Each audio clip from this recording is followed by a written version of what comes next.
And so when I talk about the environment, and one of the questions they asked at the third Democratic debate was, what meaningful action would you take on the environment? And the candidates all gave their varied and different responses of what they would do. And my response is, the first thing I would do, because if you look at what's going on with both the left and the right, if you listen to President Trump and the Republican Party, they're literally bragging that they have built the strongest, the greatest economy this nation has ever seen. Now, we all know that President Trump only sees things in complete binary, and it's either the greatest or the worst. And so I don't think it actually is the greatest economy our nation's ever seen, but it has been growing, and he's taking some credit for it. But he's also doing it while he's reducing environmental controls, whether it's opening up more lands for oil, whether it's reducing clean air requirements. So they're building this economy while they are exploiting and not caring about protecting the environment. Well, if you're going to build an economy, that's the easiest way to do it. I mean, exploitation is by far the easiest way to build an economy, and they're bragging about that. But on the left, if you listen to the left, what they're saying is that they can save the economy or save the environment through this Green New Deal, and we can have a prosperous economy even while we're protecting and saving the environment. So both parties have the economy at the center of their environmental plans.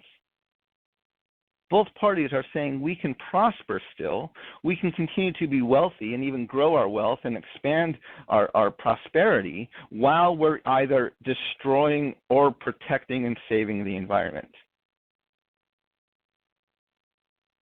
When I listen to the story of the Athabascan people and I look at our history of our nation, we've been hunting the caribou as a nation while they head north to migrate for 500 years.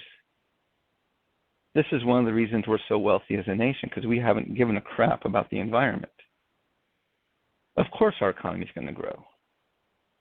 We haven't cared for the economy well. We are the environment well. We've exploited it. We've profited from it, whether it's been through logging, through oil production, through wiping out of the buffalo. I mean, all these things that we've done as a nation, even through people, through slavery, of course. If you steal a continent from indigenous peoples and commit genocide against them, and then import a bunch of black people to build your nation, absolutely are you going to become wealthy.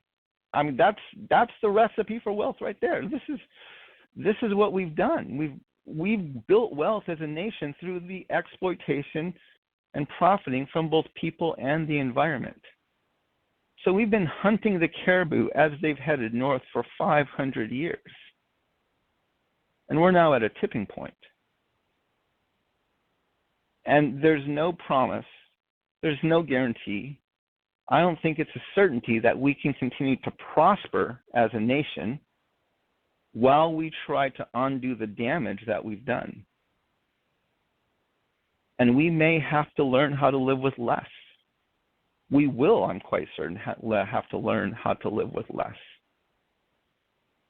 And the great thing about this is, just a few weeks ago, these Gen Z, high school age kids, they organized a climate strike, a global climate strike. Generation Z, kids probably sophomore in college and younger, they absolutely understand that they are inheriting a world that is on the brink of destruction. They understand that. They also don't know the world without high-speed internet. They've learned how to network, they've learned how to communicate, they've learned how to research, they've learned how to understand and gain knowledge. They don't know the world without high-speed internet. And these high school kids are amazing because they're using the resources of the internet and the ability to communicate through the internet to organize themselves. And they are saying, we're not going to take this sitting down. And they are demanding, it's these 16-year-olds who are demanding the right to vote at age 16. It's these high school kids who are leading a global climate strike to get the attention of their parents and grandparents and say, if you don't change what you're doing, there's going to be nothing for us left to inherit. And so I love what these kids are doing. I think they absolutely have the right understanding, but it's time for their parents and grandparents to step up to the plate. And rather than thinking, how much wealth can I grow so I can leave money for my children, it's time we start thinking, what do we need to do to preserve this environment so we can leave a planet for our children. I don't think Gen Z is going to be that disappointed if their parents have no money saved up for them to inherit when they die. But the planet is in a more sustainable and healthy place when they die. I think that's one of the best things that from what I hear from Gen Z, this is what they're looking for. They understand that they're literally fighting for their own survival. And so my first action on climate change when I come into office will not be to enact this policy or to change this. It will be to begin preparing our nation that we may need to tighten our belt. We will need to tighten our belt. We will need to make some difficult choices, and we will need to learn how to live with less convenience, less prosperity, so that we can make the changes necessary. And I think I've learned over my years that if you tell people what's coming, if you prepare people to make changes and even to make sacrifices, and if you can persuade them that you're doing these things for valuable and for important reasons, people are generally able to step up to the plate. So I want to be honest with Americans. I don't want to create the illusion that we can somehow still prosper while we try to save the environment. If you're on a ship and it's sinking, the captain doesn't get on the announcement and say, please go back to your room and pack your suitcases and grab your things and come out before you get onto the lifeboat. No, they say, leave everything. Come out to the lifeboats now and get in. We don't have room for all your stuff, but we can save your life. That's what we need to prepare for.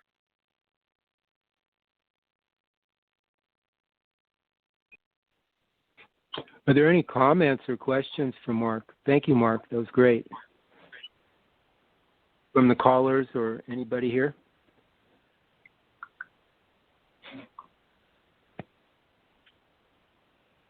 I'd just mention that I'm aware that this was a takeover here in this country from the Europeans, and I see it at the present going on this planet in Iraq and Iran and Afghanistan, and it's just doesn't seem to be ending for the powers that be.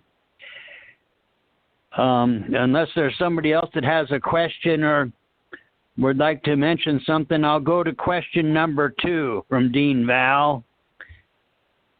And this is Andrew Yang, Democratic presidential candidate, has been pushing for a federal program to research the very controversial debate over geoengineering and solar radiation management.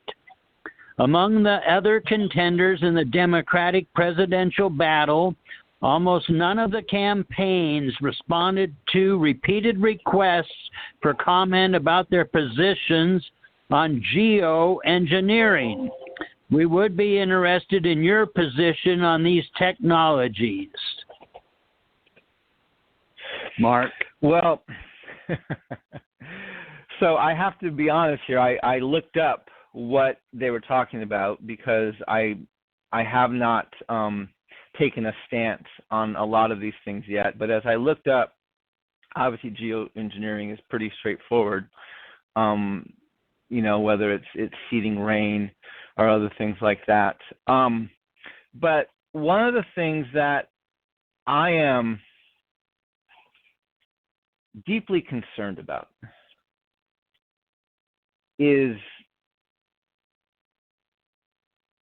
I'm deeply concerned, and this still comes from this sense of the doctrine of discovery, but it also comes from observations I've had over the past 15 years of my life regarding the distinction between power and authority. So power, if you think about that definition, power is having the ability to act. So if you have muscle, you can pick something up. Authority is the right of jurisdiction. It's the permission to act. Our nation is obsessed with power. There's not a day or a week that doesn't go by where someone from the government doesn't remind ourselves, our citizens, and the world that we've built the most powerful military in the history of the globe. It's daily that someone from Wall Street or someone from the finance divisions remind our citizens and the world that we have created the most wealthy financial systems in the history of the world. This nation is obsessed with power, and for power to be effective, it has to be demonstrated. One of the reasons the world listens to the United States of America is, well, two. A, we flaunt our money, and B, we're the only nation in the world to detonate nuclear bombs and actually kill civilians with them. So, of course, nations are going to listen to us. We've demonstrated we have this power and we're not afraid to use it. So a lot of nations respect that out of fear and listen to what we have to say.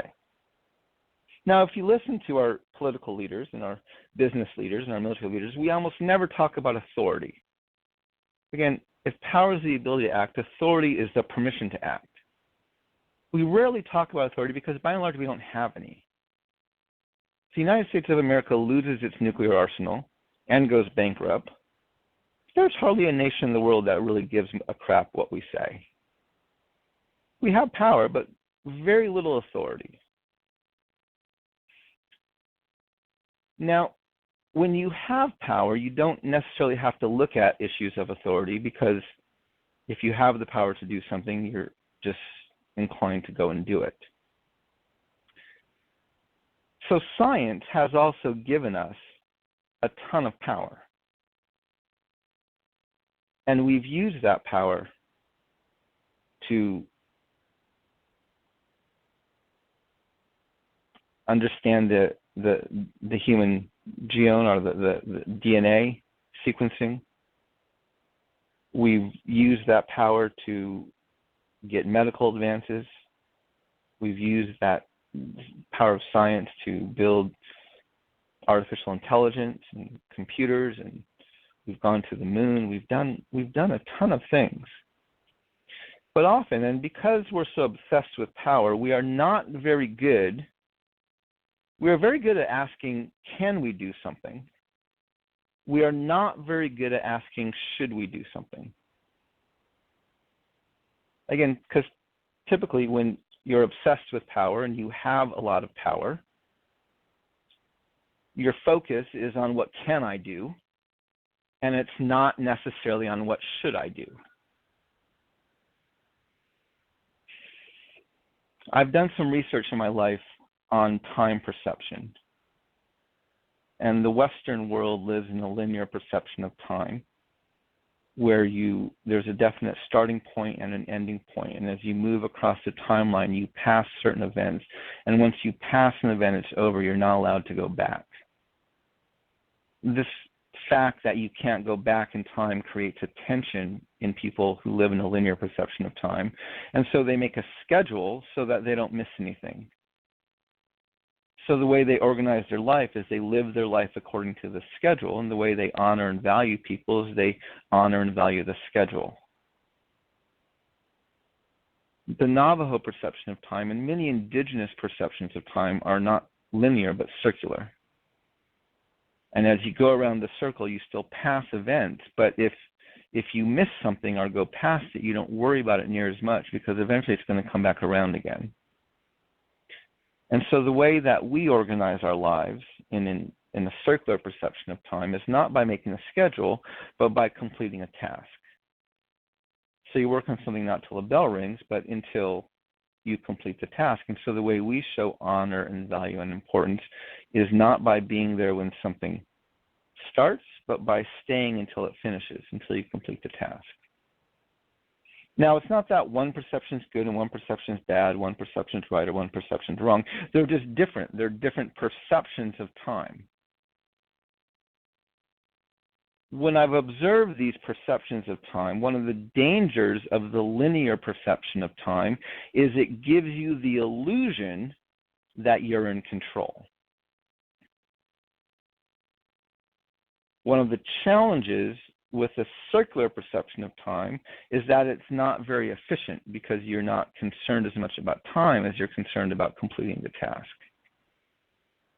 And so when you have a culture, a worldview, society that not only is obsessed with power, but has a linear perception of time, it creates this illusion that you can control things, and not only that you can control things that you actually can't. When I lived back on the reservation, one of the traditions of our Navajo people is we would rise every morning and you would run to the east and you would greet the morning sunrise with your prayers. And when I moved back there, and I lived there for 11 years, almost every morning, probably 5 to 6 mornings a week, I would rise and I would walk outside our hogan and I would look towards the east and I would greet the morning sunrise with my prayers.